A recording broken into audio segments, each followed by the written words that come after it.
দিনাজপুরে আমন ধান ঘরে তুলতে না তুলতে চাষিরা ব্যস্ত হয়ে পড়েছেন ভুট্টা আবাদে। খরচ ও শ্রম কম আর দাম বেশি পাওয়ায় কৃষকরা আগ্রহী হয়ে উঠছেন ভুট্টা চাষে। সব ধরনের পরামর্শ দিয়ে সহযোগিতা দিচ্ছে কৃষি অফিস। দিনাজপুর জেলার উত্তর গোবিন্দপুর গ্রামের কৃষক বাবুল ইসলাম আমন ধান ঘরে তোলার পরপরই ভুট্টার বীজ বপনে ব্যস্ত সময় পার করছেন তিনি। এবার তিনি 2 একর জমিতে ভুট্টার আবাদ করেছেন।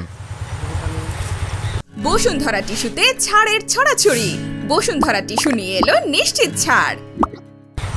আবহাওয়া অনুকূলে থাকলে এবং ভালো ফলন হলে একরে 150 মণ ভুট্টার ফলন আশা করছেন তিনি। খরচ বাদ দিয়ে 1 লাখ টাকা আয় হবে বলে জানান এই কৃষক। অন্যান্য ফসলের তুলনায় পানি সেচ, কীটনাশক ও শ্রম অনেক কম লাগায় ভুট্টা চাষে আগ্রহী তিনি। আমন ধান কাটে আমরা ভুট্টা চাষ করতেছি।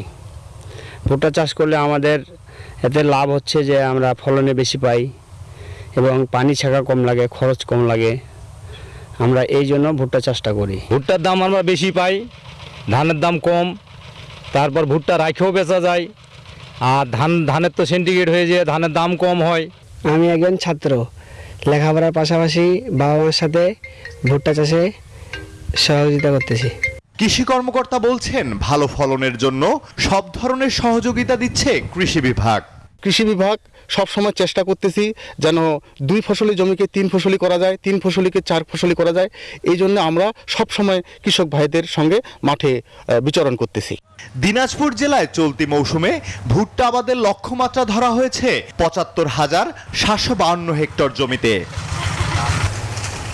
Desk report, news 24।